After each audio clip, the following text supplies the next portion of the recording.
What's going on, everyone? Talen here, and welcome to another Marvel Future Fight video. Alright, so we are on the APK here, so that comes with the standard disclaimer. Everything you see here is still subject to change from now until the live version, and this video is brought to you by Netmarble and the Content Creator Club. So yeah, now that that's out of the way, let's go ahead and take a look at the first character. Or the first character that I'm going to be going over, which is going to be Loki. So Loki is going to be getting a uniform and a tier 3, so he's going to be the tier 3 character of the update here.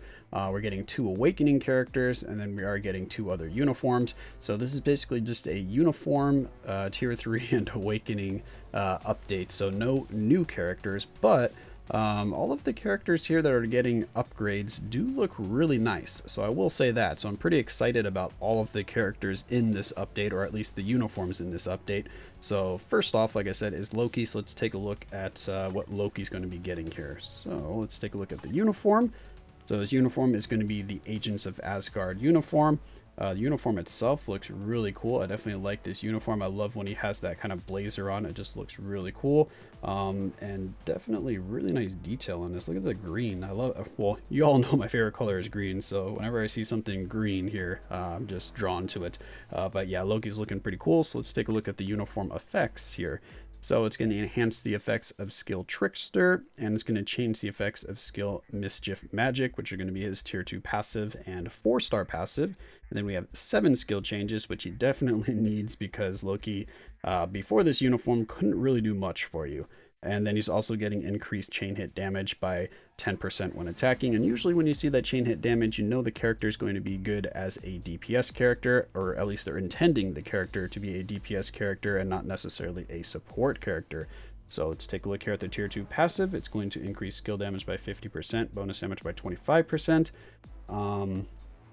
You know, I don't remember what it was before this. I think it just maybe bumped up the values for skill and bonus damage and then removed some of the cold damage that he had before. I don't remember for sure, but yeah, that's what it's looking like now. The 4-star passive is now going to be 30% increase to energy attacks, so really nice. And then the first skill here is going to be, I think his only skill that now still deals ice damage. So he just has one skill that does that now. So you don't want to keep your, if you had a cold damage obelisk on him, you don't really want to keep that since you only have one skill that will take advantage of that. And it's not really one of the skills you're going to use in his skill rotation. Second skill here, we've got damage immunity for 6 seconds, which is really nice. The third skill, we've got incapacitation, which can be useful in PvP. And then we have the fourth skill that has a 50% increase to all attack for 10 seconds. So you can keep that up pretty much the entire battle because this is on a 7-second cooldown, or excuse me, an 8-second cooldown. So yeah, you can have this up the entire time, which is really good. That'll help out his damage. And then the fifth skill here, we have some all defense down. It does only stack up to minus 40%, so his regular skills maybe not going to be hitting too hard if you're going up to high stages in World Boss Ultimate, because you do need more all defense down than that. But when we get to his tier 3 skill, you'll see that that doesn't really matter as much. And on this skill, we have quite a few other effects that are pretty nice. We have invincibility for 5 seconds, and then we also have that increased damage by 50%, and it's for 2 attacks. So you can combine this to your next attack, so you definitely want to use this skill before hopping into your tier 3 to get that extra damage. You can even use this skill, of course, too, depending on what obelisk or CTP you have on Loki, but he does seem to be damage proc friendly, so that's really good. You don't necessarily need like a rage on him to get, well, of course it'll increase his damage, but to get his full potential you don't necessarily need a rage because his skill rotation will work with a standard damage proc. So let's take a look at the uniform options before we check out his skill animations. So the first option is going to be Minerva for Captain Marvel movie. We have Doctor Strange Infinity War look. We have Storm X-Men Red. We have Red Guardian Black Widow movie, or Marvel's Black Widow. And then we have Captain America Hydra Supreme. So those are going to be the uniform options. All pretty good options, actually, so I'm not too annoyed at any of those options there. So now, actually, let's show off the tier 3 skill before we do that, at least the text for the tier 3 skill, because we'll show that off in the thing there. And as you can see, what I was mentioning earlier, or alluding to earlier, is we have more all defense down here, and it stacks up to minus 70%. 70. So that's the premium value that we want. Slap a debuff lead on him, get to that 100% or 98%, close enough, and he's going to be doing hopefully some serious damage, because again, the stats are a little skewed on the APK here, so I can't get a true idea of what his damage is going to be like, say, on my live account, because our raid level is so low here. But it looks like he's going to be hitting pretty dang hard, because this tier 3 skill, even on the APK here, is still melting a few bars. And then we have ignore dodge by 80%, which is nice, and also penetration there. So it'll penetrate super armor, barrier, shield, all damage immune, and invincibility. So if you get this tier 3 skill off in PvP, then whatever you're fighting is basically dead, because it is an iframe as well. So yeah, they're just going to be obliterated. And then you get 12 seconds of invincibility, which is fantastic. 12 seconds. So that's going to spill over to your next skill rotation. He already has the invincibility on his 5th skill, so Loki's going to be pretty safe to play in terms of survivability, and his damage is also looking like it's going to be phenomenal as well. And then he has increased all attack and all defense by 40%, speed by 1%, and crit rate by 40%. So yeah, really, really solid tier 3 skill in terms of what it does for the character and buffs. But let's hop into the skill preview and see what these skill animations look like, because Loki, being the master of illusions and trickster that he is, he's got some pretty sick looking skills. So yeah, the first skill here, he just swings around his sword there, and you can see there's your frost damage, and of course he has his illusion pop in and help out there, which is really nice. You can see the illusion like stumble backwards a little bit there, like woo. I like that. It looks like he's slipping on a banana peel. And then we have the second skill. He summons an illusion, and you just kind of hit them from both sides. Very similar to the first skill. Just blast one of the enemies there, and then you get an explosion at the end. And this one does give you the damage immunity, if I remember right. Yeah, the 6 seconds of damage immunity.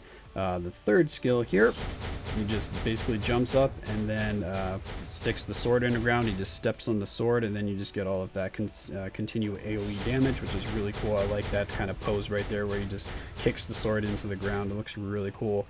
And then the fourth skill now, where he summons his illusions, they don't actually stick around like the previous iterations of Loki, which is actually fine for me, because I'm actually kind of tired of illusions, or I don't really like playing characters that have summons that stick around, because then that just provides an extra target for the world boss that I'm fighting. Well, mainly it's just a problem in world boss. For Shadowland, I don't really care about it, but in world boss, they can target your summons, and then it can either have the boss run to the other side of the field when you're doing a skill. If you're an iframe, they still have a target, so they're still moving around and stuff, and it just causes a lot of headaches. So I prefer this kind of illusion anyway. So yeah, here we go. It just pops and then summons illusion. So very similar to Dr. Voodoo and his third skill, where you summon those big skulls. You do have to let the skill kind of play out to get the illusions. You can't just cancel it. Well, that was a little too far away to cancel it, but you can't just cancel it out. What skill? Oh, he's a little too far away, but you can't cancel it out and get all the illusions, what I'm trying to say. So you want to let all 4 of them pop out and then hop into your 5th skill. So here's your 5th skill. He just kind of has like a swirling vortex of energy there, which looks really, really cool. And then if you look closely, he's kind of just like crushing the energy in his hands, and then that causes the explosion. Boom! So yeah, really, really cool looking animation there. I do have the SFX turned off, but you can see it better if I turn it on. So I'll probably turn it on here for the initial look at his skills. So here we go. Yeah, see, boom, just crushing that ball of energy, and then the explosion. And now, what you've probably all been waiting for is the tier 3 skill. This tier 3 skill does look really cool. So yeah, here we go. Let's, boom, pop the tier 3.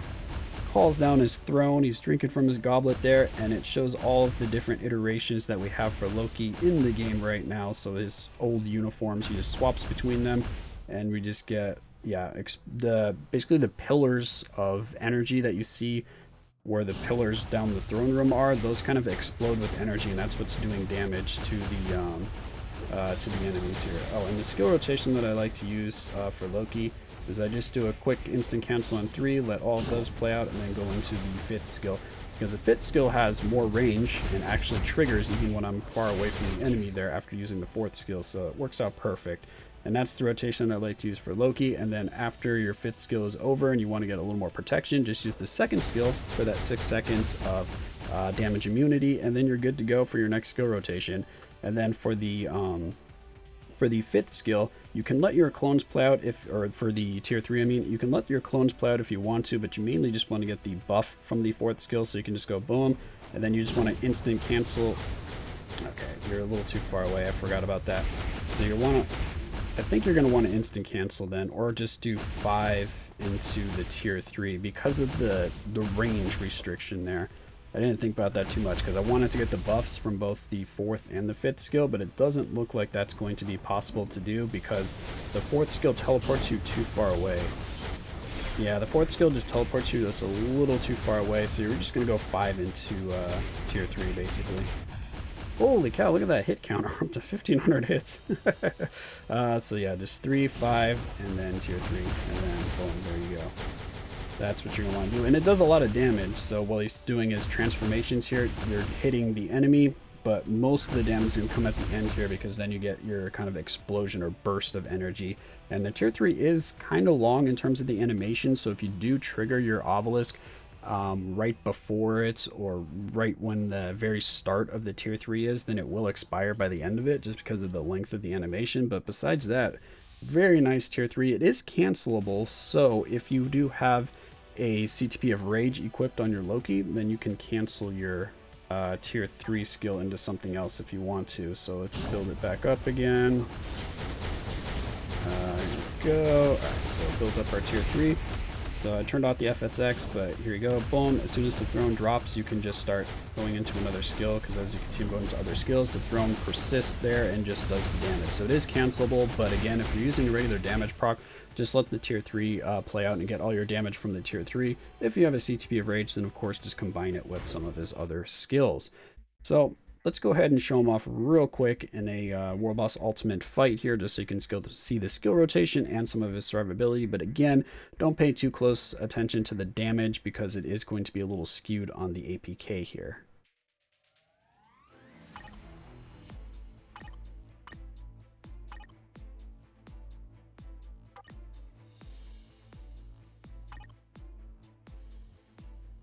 Alright, so I just went down to a stage 29 for Coal Obsidian. We're using Gladiator's Leadership for the 55%, and then I just have Shuri in there for her tier 2 passive. We're not going to be using any strikers, so let's just hop in here and see what Loki can do. Oh, I didn't show his obelisk, did I?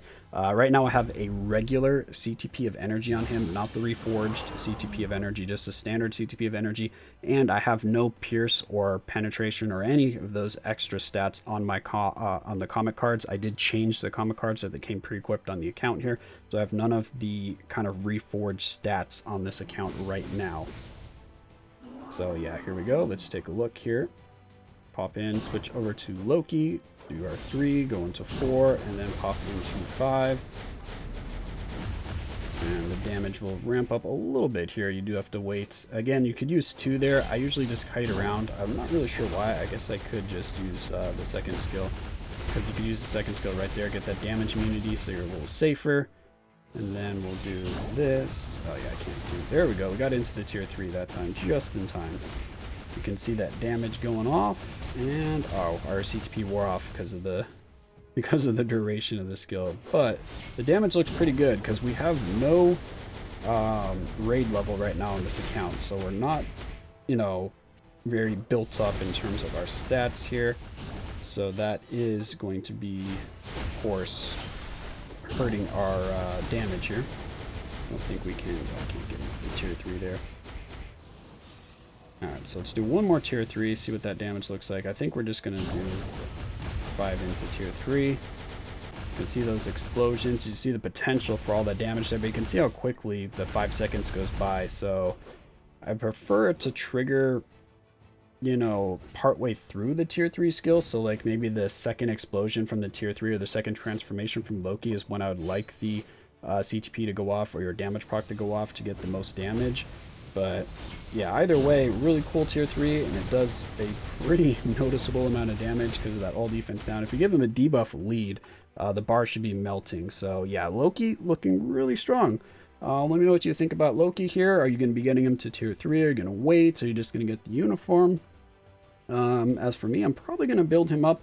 Right now I still have him at level 60, so I will have to get him to level 70, then get his gear. So we'll see. I still need to get my universal books back after Century. I haven't gotten all 10 of those, but yeah, that's neither here nor there. So that's going to be Loki. Hopefully you enjoyed, and yeah, I'll catch you guys in the next video.